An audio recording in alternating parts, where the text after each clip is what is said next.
శాసనసభ ప్రతిపక్షనేత కేసీఆర్ అసెంబ్లీ సమావేశాలకు హాజరు కావడం లేదంటూ దాఖలైన ప్రజాప్రయోజన వ్యాజ్యంపై విచారణను హైకోర్టు వాయిదా వేసింది.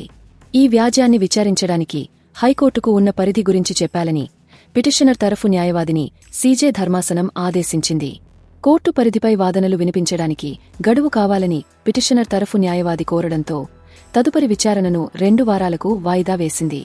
ప్రతిపక్ష నేతగా కేసీఆర్ అసెంబ్లీకి హాజరయ్యేలా తగిన చర్యలు తీసుకునేలా స్పీకర్ కార్యాలయాన్ని ఆదేశించాలని Telangana federation of farmers association అధ్యక్షుడు విజయపాల్ రెడ్డి ప్రజాప్రయోజన వ్యాజ్యం దాఖలు చేశారు.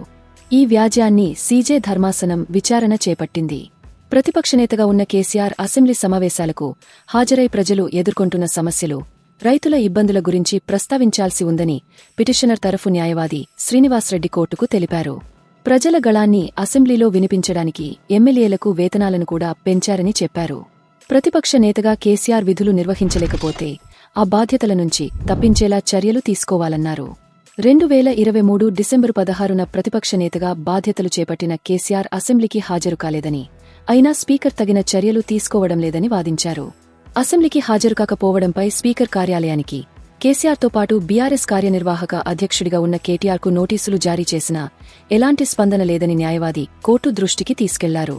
అసెంబ్లీకి ఎన్నికైన వ్యక్తి సుదీర్ఘకాలం గైర్హాజరైతే అతన్ని చట్టప్రకారం అనర్హుడిగా ప్రకటించొచ్చని వాదించారు.